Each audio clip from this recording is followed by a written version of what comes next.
Le Ramadan, un mois de jeûne, de prière et de partage pour les musulmans, a commencé ce lundi en France. Il doit se terminer le 9 avril prochain. Bonsoir Mickaël Hirol. Bonsoir. Vous êtes le porte-parole de la communauté turque de Saint-Dizier. Pour poser le cadre, finalement, qu'est-ce que c'est le Ramadan? C'est un des 12 mois dans le calendrier que suivent les musulmans dans les pays islamiques. Et donc le mois de Ramadan, c'est le mois saint, c'est le mois béni pour nous, auquel on doit être on doit encore plus prier que d'habitude et surtout jeûner pendant tout ce mois-là. Qu'est-ce que c'est comme signification historique, finalement, dans l'islam, le Ramadan? Alors c'est le mois où le Coran est arrivé, a été révélé pour la première fois à notre prophète, Mahomet. Et il y a également d'autres événements qui ont eu lieu durant ce mois saint qui fait que ce mois a une toute autre signification pour nous. Mais c'est surtout cette obligation du jeûne qui rend encore plus important ce mois pour nous. Alors on en parlait, le Ramadan, aujourd'hui, il débute donc le 11 mars. C'est pas le cas chaque année. Non. En fait, comme c'est un calendrier lunaire qui dure 10 jours de moins que le calendrier solaire, tous les jours, le mois du Ramadan avance de 10 jours par rapport au mois du calendrier grégorien. Ce qui vous fait finalement vivre des expériences un peu particulières en fonction de si on est en été ou en hiver, effectivement, quand tombe le Ramadan. Pourquoi jeûne-t-on du coup pendant ces 30 jours de durée du Ramadan? Alors, le but primaire, c'est de ressentir ce que vivent au quotidien les gens qui sont dans la nécessité, qui ne peuvent pas manger à leur faim.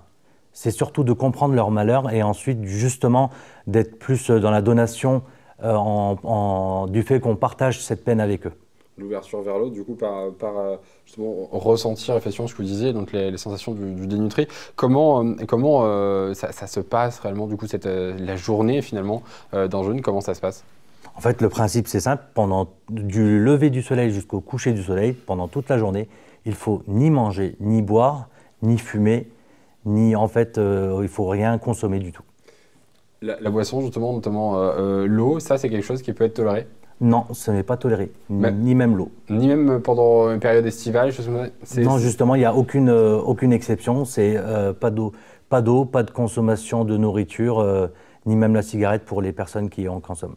À quel moment, du coup, vous restaurez ou vous buvez justement pour vivre, justement? Donc au moment du coucher du soleil le soir. Alors comment ça se passe? Donc là, c'est-à-dire que chaque soir, au moment du coucher du soleil, ce qui arrive un petit peu en ce moment, ces heures-ci, vous avez du coup la rupture du jeûne. C'est ça, la rupture du jeûne. Donc c'est un moment de partage pour nous. On a l'habitude généralement de passer ce moment en famille, voire même de se réunir avec des amis ou les voisins et de partager un repas tous ensemble. Cette rupture du jeûne, ou est-ce que même le Ramadan lui-même peut être décalé en fonction des dates par rapport à la situation de santé de la personne, femme enceinte, etc. Comment ça se passe? Justement, je vais vous parler de règles où il ne faut pas boire, etc. Mais toute règle a son exception. Donc les problèmes de santé font partie de la liste d'exceptions qui fait que la personne peut être exemptée de ce jeûne. Vous me parliez justement de moments où vous vous rassemblez dans cette rupture du jeûne, en famille ou entre amis justement. Est-ce qu'il y a des événements qui sont organisés, des événements qui rassemblent toute la communauté? Eh ben, prenons l'exemple de notre communauté turque. On réalise des jeûnes généralement les week-ends au sein de notre association pour que tous les adhérents puissent se réunir et partager un repas tous ensemble. Des événements qui sont ouverts au public ou ça reste vraiment dans la communauté? Alors, ce que nous, on organise, ça reste entre communautés. Et ce que je sais, c'est que, par exemple, l'association Elfat, qui, eux, organise des ruptures du jeûne, chaque soir, ouverts à tous, pour que également les plus démunis puissent trouver un repas chaud également. On avait suivi justement dans quelques reportages les années précédentes justement des distributions qui étaient mises en place, organisées directement depuis cette mosquée. Sinon, comment le jeûne sur votre quotidien agit? Est-ce que vous, du coup, vous me disiez juste avant, la première journée est peut-être la plus dure? C'est le temps de l'adaptation en fait. Le corps humain est très intelligent, il arrive à s'adapter à toute situation et en fin de compte, là aujourd'hui, à cette heure-là, j'arrive à être debout en face de vous en train de discuter alors que j'ai pas mis une goutte d'eau dans ma bouche depuis 5 heures du matin. Donc le corps, certes, les quelques premiers jours a du mal un peu à s'adapter, mais une fois qu'on a passé ce cap-là, on le vit très bien. C'est l'histoire de 3-4 jours, le temps de s'habituer.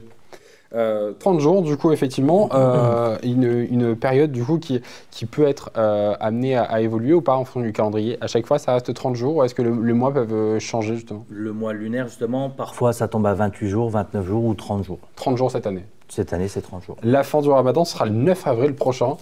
Pour la fin du Ramadan, pareil, quelque chose, un événement festif ou peut-être des collectes qui sont organisées? Alors, c'est encore plus, c'est vraiment le point d'orgue de ce mois-ci.